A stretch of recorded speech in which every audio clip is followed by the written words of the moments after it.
batabartyayo abatabasa kuzayo byabaremesa nimpamya ngu mukama aranga wanyu nabimanya kandi naza kubikoraho nibitebekana esande ndijo mbasa kwikomaramizo okutakira omujuni nangwa n'okuramya n'abandi abarikuba bari omumaramizo mwabazi ogu matenebye natahamu n'omukugu omu by'obwegyese kandi nitwenda kureba aha buzaare buri hagati y'ebyobwegyese hamwe n'eby'obutegeki nangwa otaireho n'omugasho gw'ebyobwegyese aha kwombeka ihanga. Ebyobwegyese byo bikora ki aha ntunguka y'ihanga? Omu studios nyinemu omuhango omu byobwegyese Dr. Wiret Lyahikayo ogu n'omushomesa aitendekero ery'ebyobushobozi erya Makerere University Business School kandi we nk'omuntu n'omukugu omu byobushobozi konka ekirikukirayo bukuru n'okugira ngu n'omushomesa omukugu aha rurengo orwo orw'ahaiguru. Twenda kuteera tooki aha murimo gw'ebyobwegyese nk'oku naanagambire aha kwombeka ihanga nangwa n'okutunguura ihanga. Ukirize yakira omugyenyi waitu omwabazi ogu aturamukyeho bwanyuma tugumize muna program. Dr. nakushemerwa. Webare omwami nebye Martin nashemerwa kubaha intwaro mu gishogo kuramusya abakutureba aha mbeho za Tayari West kandi omwanya nibwo gumwe n'intwaro mu gishogo kubatabarasya omwaka oguhwire no kubendeza omwaka murungi ogw'2026 bari mnonga. Dr. Yesebo generation age omwana kwarikukyata emyaka 3 omuzaire natandika kuza pressure 3 natahari 2 omuzaire natandika kuza pressure ya school fees kandi omuntu wena kutunguka ihanga ndiyo rishemere kuba ndibe imbere ntunguka ejo omuntu ayebuza sente z'omuzaire arikutamukuriga aha myaka 2 kuza aha myaka ey'omuntu arikuhereza mu kushoma 23 aho graduating akasamba gauni kukwingamba ya ateri ihanga dine ekiri kugoba omuntu ogo vis-a-vis eriya school fees y'omuzaire arikutamu ebyobwegyese binitafari ebirikuta aha ihanga ebyobwegyese binitafari eri birikuta aha ihanga nyangore rwagumamu mukantu tugenderaho. Webare omutebekanisa wa program nkoko wa kigamba education system yitu nkihanga niningwa munonga aha myaka 2 omuzire noreba nafayo munonga kutwara omwana hishomero omwe notakegere kugenda namuheka natakegere kugamba nangwa bamwe bajya ngo baze kwegera okwe kugamba abo kwangu yagumomuka obu nabasa kukyerwa kwega kugamba abamwe babata actually kwega kugamba namazima obwegyese nubwo muringo ogwakuba staru hihanga mu bisoji eryaratungukireho ritatire sente omubwegyese ryo torro so yes kikire konka obumwe twetaga kutekamo empindura ahabwire bw'umwana ashimye kutandikire ishomero aboka first of all Dr. nishabangu tutakazire mu birukwetenga kukorwa futereze by'obwegyese mu ihanga tubanze turebe umwuga gw'ebyobwegyese mbe nitafari eri by'obwegyese nishemere kuta ahantunguka ihanga ningashi okwombeka ihanga. The role of academia nation building. Okay,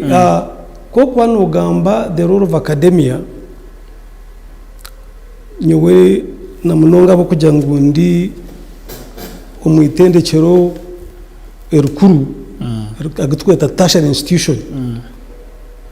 academia nono manyisa professors n'abashomesa aharengoro bino mu muhango munonga go barukora. In fact omu mahanga gamwe na professors bo mu universities nibabine emirimo endijo ei barikukora aheeru ya university. Oshanga ni professor mu university konka maybe obukugu bweye buri omu by'obushobozi omu bya marketing. So oshanga ari attached ningashi bagira ahi bamukwasa omu kitongore ekikwata ha bya marketing. So otireho omurimo gwarukora university oshanga naherezo obuhabuzi in fact nkakireba na Germany oshanga professor narwo mu class kushomesa agira ngo nayirukanga nazo mu factory abo kwa ine schedule naza yine byari kuhabarayo mu factory. Yes, mu factory Ari professor abo kan expert wa marketing bamuteraho ka desk keye mu factory yani ye motoka ne ya bezi ashitamamu atandika kuhereza obukugubwe ahaba kwatirire na marketing konka kutwija nko mu Uganda omu aha rurengo rwa university abashomesa nibakora emirimo nk'eshatu: okushomesa, okukora research ningashi okuchondoza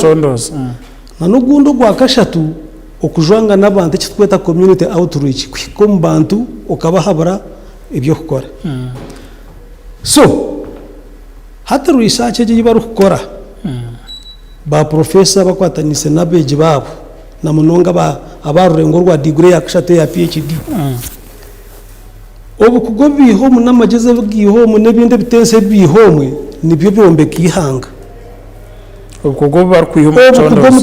mu kuchondoza. Therefore nyoni ntekateka ngu ihanga kuza kukorakorana mushemire kukozesa abashomesa aha rurengo rwa university kwija omu different ministries n'ebitongore bimwe bya government actually bishemire kwadoptinga kwakira abantu abo professors bakazamo bakahaki obukugu bwabo obukurugana mu kuchondoza abo kwa tushigire kushanga twashanga yes ntukora research tuchondoza ninkora mu office y'inkwakira bitabo by'abana ba degree ya kashatu PhDs konko shanga bitabo byona byijwira amagezi gona gariyobo konko shanga mu government gabyamo government omweta gakozesa mbire nimpereza cyo kureberaho obuha kasasiro bwehiro makita abantu ku Kampala Kitezi kwahwireho esande omumpapura bateka mu research y'umwana yabire yakozire na professor we eyabeneyere ko buzubu obukitezi yabire yorokerire konka amageza go kakagarinkahi umurayibarere gabikire nahabwecyo academia nangashi professors aharurengo rwa university bino murimo kubakubasa kukora bakurabira mu kuchondoza kubakora ebye bakuchondoza byaka mu government nabandi abakora intekateke zindi. So kiri important kugira ngo government n'ebitongore bindi bitari bya government because say professors because nibagira batanu bachondoza abo kuba umutebekanisa tukizire kushanga aha mitimbagano imwe etari yemwe nemwe TikTok za Facebook n'ibindi byo nko kubimanya oshanga umuntu nahereza ekitekateko cye aha binte bikwatire na agriculture na climate na health na biha umuntu wabutosha konka omushomesa we yaza kuhereza opinion ye ningashe kitekateko cye ahanshonga yone rikuberu naba nahereza ayine bwino abo kana abachondorize nahabwecyo twaba tutejunise abakugukurga rurengo rwa university ntuhendera tukozise ibitekateko by'abantu ababutosha abo tukujya ngo abantu batebereza. So kiri important abakuteba buteba nibatebereza nabo babarundo ko barabeho. So okuchondoza oku university zirukora kushebiri kugendera kimwe abo kukozesa bako bakora research ninga shoka chondoza ukakora ekitabo cyawe ukatekamo ibintu byawe ukabikaho bitahikire aharyogo w'umuntu ukiri kukwataho noba wakora busha kandi tukizire kukireba universities nyingi n'abashomesa nibakora kucondoza ahabo kujya ngo bane benda ngo batembeze bwa hamadara babe promoted konka research ejo actually bagiye yambisa kuba promoted ningashi kurugahidara kuzarindi umwanya umbyo bwegesi umwanya gwa research ejo kugendeka yamba umuntu wabutosha ahansaho hati Dr. Nyebuza ibintu ebi wagamba ibyanyu nkaba kugumbye wegese ibimushebere kuba n'umukora okutita fara hantunguka yihanga mu bikozere kandi biya bitakozerwe ikizibu uburemezi buringaye ningira ubuzubu nyone ndeba n'uburgaha nubwo miringo ibiri Dr. watandikira habuze ubukonganya nango uburuzi byabikozere icyo buzubu cyabwanyuma yes bikozerwe n'icyo twagambere ngo tuba kutwejunisa research yituru gukora te kwejunisa bwa ahanso bwiro bwingi gukora hazananyenda ni kwereka ishunga bwaki Dr. tugende mpora urumakerere no shomesa uyu n'umwana wa PhD yakora research yacondoza ayine kintu kiyazora icyari kumanya ngo nikija kuyamba abantu bambara abashubuzi n'umurimo gwa government kumanye cyacondoza gukiri muri library yawe makerere ningira ngo yes emwe research ekoze sibwe konko bwiro bwinji research ya universities tekozesebwa kwikaha aha muringo gutwakubentwe nabwo ikozesebwa hazakine ubutandikiro kurugakare bwona kare university bakabagireba nka Ivory Tower gwe n'umwanya gw'abantu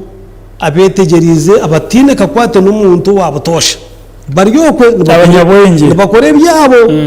Ivory Tower icyo niyo concept batakufaha muntu wabutosha in fact n'umuntu wabutosha akatina no kuzayo aha university ngokwe na tapikwa uko horana bagamba akasozi karyokwe to katemba to kufa kuza hodyo so chareta research etakugendera kimwe ha muntu wabutosha kongo gundi muringo bunara kugira ngo sides zibiri na government nayo oshangana yeta kutekinga interest ninga takukitwara nkakikuru kugenda kugira bata kubuza bita babo bakora ki kandi government egene shashora na mununga nkaba kushomesa mu universities za government ni shashura imishara ishashura abashomesa abo professors ahabwake barukora government etakubyenda itakubikozesa maybe yes so nshanga kikabire kiri kirungi and mbe nakigambire ho somewhere government nebasa kuteka desk yaba ni prime minister's office yaba ni president's office kugira ngo research eji erukurgo mu universities umwana nabasa gukora research ngo wa PhD nabaye n'ikitabo mu kiri mu pages na bino bitanu bishatu konka nikibasa kuba nkiteka kugira ngo buri mwana oraheze PhD umuriye cyo kitabo ayihe mu pages nkishatu ningina umuriye research mu kucondoza kwawe ushangire ki kandi nohereza mubazi ki umbuzi bwo shangire buri mwana wena yakakora kantu nkako ka pages ishatina kakagenda kakazo mu office ejo eyi government erikubetireho yaba Mbara University yaba Guru University yaba Makerere University yaba Muni yaba Kampala International University buri mwana wena waheza PhD ya leta kiturukweta policy brief ninga shakantu kache karigire umu research ejo kakwereka ikiwabe no condozaho ubuzubu nicyo buwarebere kandi nohereza mubazi ki hata nabwanyuma government ekatware omu ministry ningasho mu kitongore ekiruka kwataho nimbasa for example kuba nyina abana currently nyina omwana nakora research ningasho kuchondoza aha parish development mode ejeriho government yikozesa hati kurwana soboro omwana yaheza research ejo akareta pages initano ziri kwereka obuzibu niki akagitwara aharyo ejo desk yitwagamba then ejo office ishemye kudirectinga ekyogo omwana yazwire ningashi yajumbwire yarebire ekakitwara aha PDM for example PDM secretariat hata bakareba omubazi niki ogwo mwana ari kugira ata ahabo komutebekanisha program nyenda kumanyisa ngo omwe government abwe byetago bingi no shanga itine sente zo kora research ejiyona kunka itenye n'abakugo bari kumara ko nacyo kiro kunka hati twahirwa twabona umwana yareba for example obuzubo buri mu PDM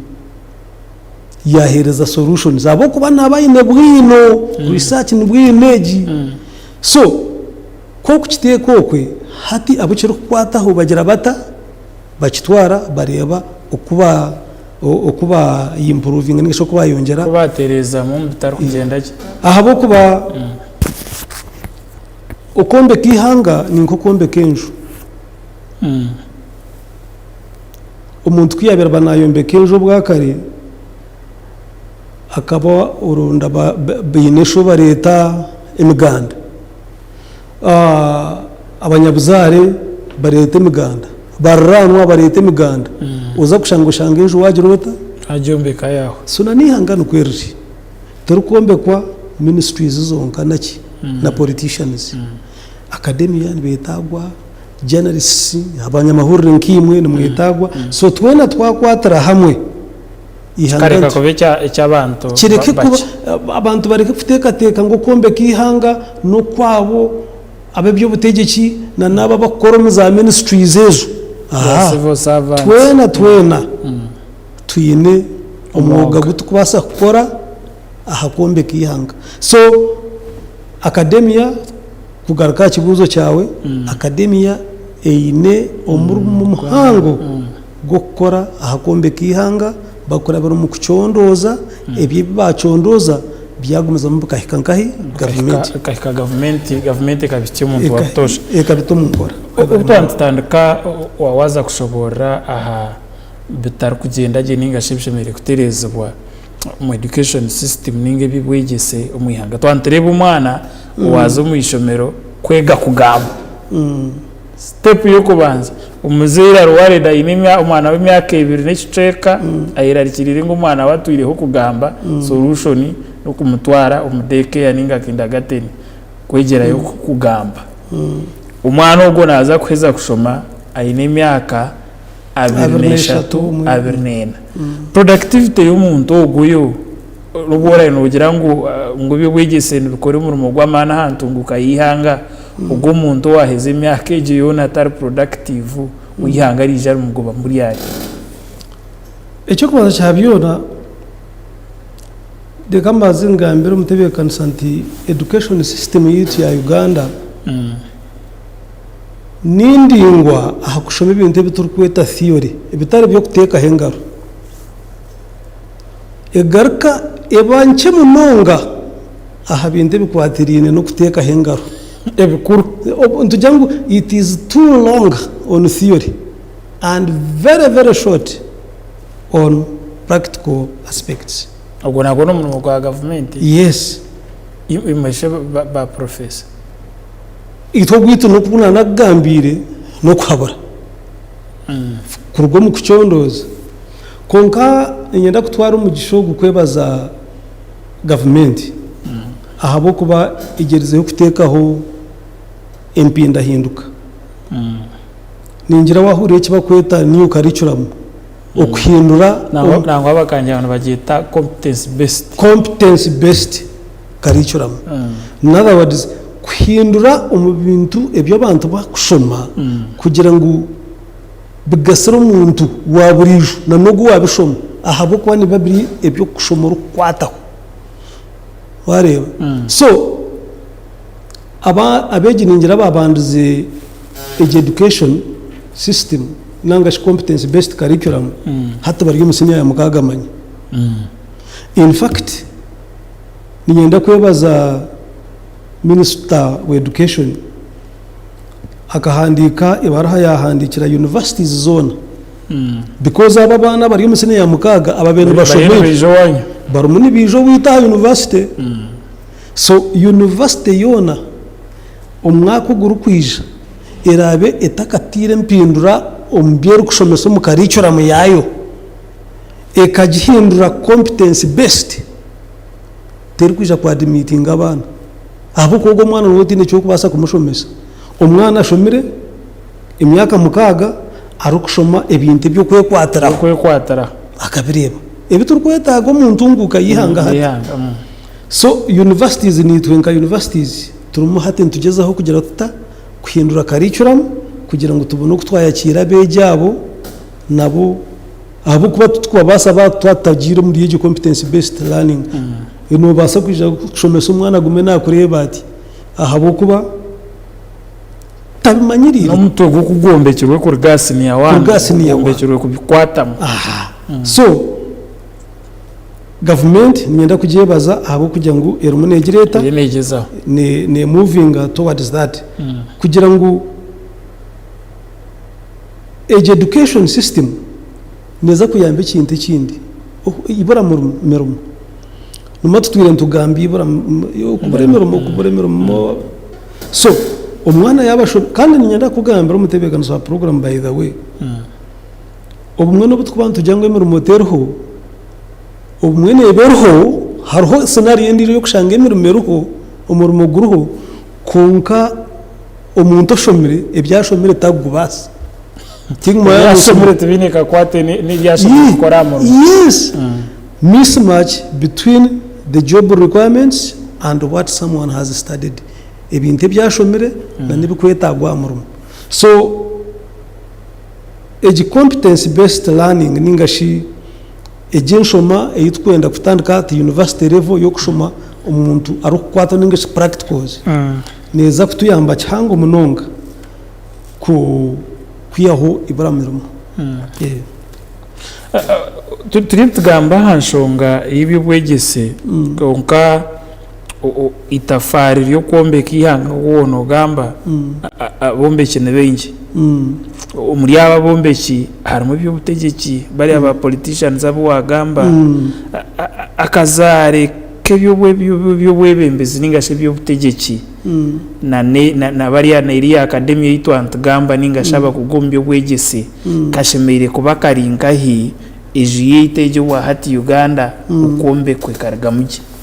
actually twabantu gamba hakombe kihanga harho obuzare buhango munonga ahabutegeki na nihango kuri kuza kombekwa na munonga omubyemfuna icyo kureberaho kutukureba economy nengashi ebyemfuna tinguma ko kwasa kubyeta byentase ya Uganda kuruga ubwire bwa nebyintunguka yona generally kuruga no twakutandikira nkamwaka gwankaga nebiri kusya hati ntureba ngo harho akazare kingi munonga aha bategeki na ni economy kwebene performing nashi ebyemfuno kubene bigenda omyaka yabandize twereze kutungo kwetegeka kurugankankaga nebe kushikanshanju actually economy yitu ya Uganda ekade etamburaje hari turukweta inobonero butukozesa kureba ihango kurukora hariho nkakabonera kamakutukweta GDP per capita in other words entasya ya buri muntu on average no kwate entasya yihanga yona ugabara abantu abari umuyanga otunga buri yomwe umuryeje entasya buri yomwe ine nkazinga ntuza tushanga ngo umwaka gwa nkankaga netano buri munyayuganda kanakwata nka dollars nkaganisha tu ngiye nkaganitana kutwagire kuko muri nshanjo aho yaba yayiyongire yakiri nkarigana na mwenda ya buri munyayuganda nureba twaguma tukantutunguka kakavu kagumana katemba konka kuruga nshanjo ndagumwe kwikakinana agada mahanga gakaguma gonge yongera nkaza Singapore na za Taiwan Malaysia zo zikagumana yongera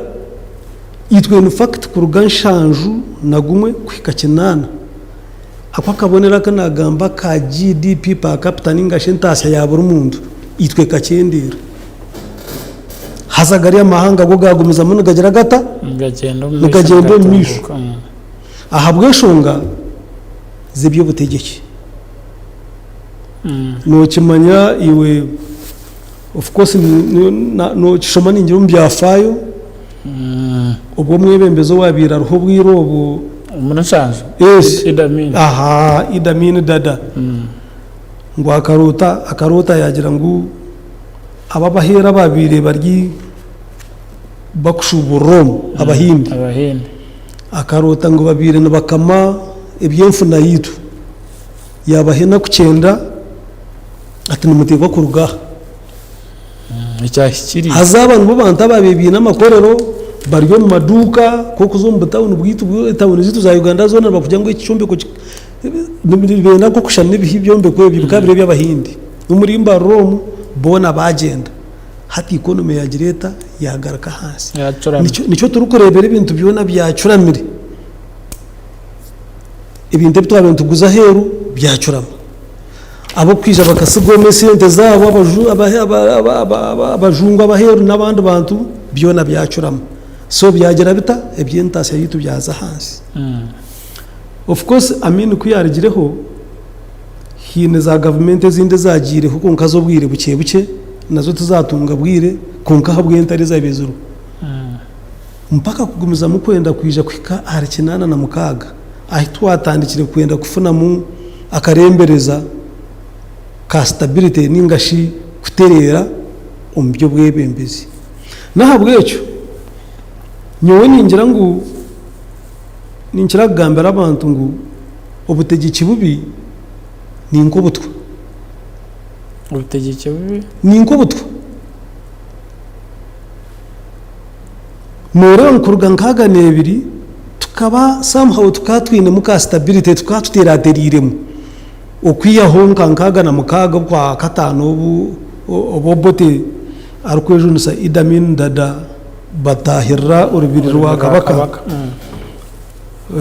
bakamubinga kwiya konka ragire tukaba tuterateriremo kutwagira myaka yanshanju twasiskara ebyo yentasa yitu byagaraka hansi hati bikija byagaraka tweyongeraho kurugakinana na mukaga twatandika kuteratereramo so obutegeki bubi nobutwa nubasa kushisha ebyentasya nubasa kushisha ebyamagara nubasa kushisha ebyo bwegese nubasa kushisha buri kimwe cyone kandi kibasa kutwara ubwire buke kushisha ihanga konko kuryombeka cyo ni kitwara ubwire bwinji nikigumaho nikiba kiri kiringwa munonga abakugu umbe bwegese mwine ekimuri kubasa gukora kutebekanisa ihanga abe byo butegeki bateshika nka bibashemerere gukora umuga gwanyu twatwagurebere konka hariho okumuri kubasa kukwatanisa nabe byo butegeki hahe nikitagezerege kikabasa kuterera because nimwe mwine obukugu yes hati nana kugabire itwe kitukubasa gukora nangu nambuye na hati hine platform ninga shaka direct kozire akadarako akakuza kubana kagita abashomesa bona abo mu matendekero agahiguru naga private naga government turi muntu tukakozire nikebemberwa Professor Edward Bantu arikuruga Kabare University kandi akadara ko ninye ndukora nka coordinator wako ebigenderwa byitu no kugira ngo abebyo bwegese ninga academia tunamire munonga cyashanke cyarenga so tugireho akadara tukubasa kubugandamu tukagamba hanshonga izuru kwata hihanga tukurabaho ntuba twateka itafari ahabyo bwegese na kutugire kushanga cyare ubwire nubo mu butubire tukakora akadara ko twashanga haruho kindi ikibina ekibakweta Umoja Cadres Task Force Umoja Cadres Task Force kiriko bemberwa umucyara Dr. Kellen Kayonga icyo nikikorashye twashanga ibigenderwa nibyo bimwe kwegesa abanya Uganda ahashonga zitari zimwe na zimwe so ububwira hatugize ngo tukoragane tugume tugamba hashonga zo kwata ihanga ryitu turebe ko twakubasa kugira bata kuteka kwitafara tukariyombeka in fact tutandikire ubwirobu ubwakaruru ahabo kwa niyo shonga mpango hateru makaruru akishonga mpango ero takaruru aza tukatera urwakana ntubara yibero nkabishatse takwebecyo aha so tugize ngo twakwatanisa na Umoja Cadres Task Force so hatu twene uri kutwebembera na Umoja Cadres Task Force igiye academia na it is an academic platform. It's champions of on the academic champions by the academia on matters of development so hatu tukwatanise na Umoja Cadres Task Force kandi uri kutwebembera twena ni Dr. Kellen Kayonga kugamba hanshonga izuru kwata ahihanga ningashi ikiturukweta civic education kwegesa abantu baburijo abintu birukwata ahihanga ryitu now nguko nagambira tuza kuba tugamba nshonga nyingi yaba nakaruru yaba nubwire butari bwa karuru menyaranye nicyo nanaza kubuza tumukitandikire ubwire bwa karuru akaruru karahwe ukombe kihangana kuba kwakoma azishaza twatamukace ukereze tubanze tuzeho kake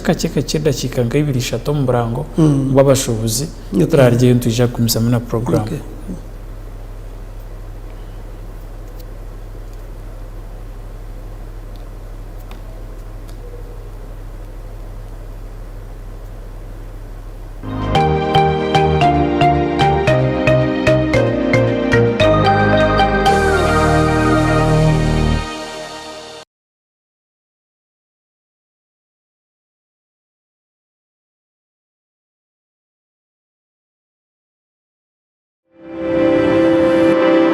Electing your leader.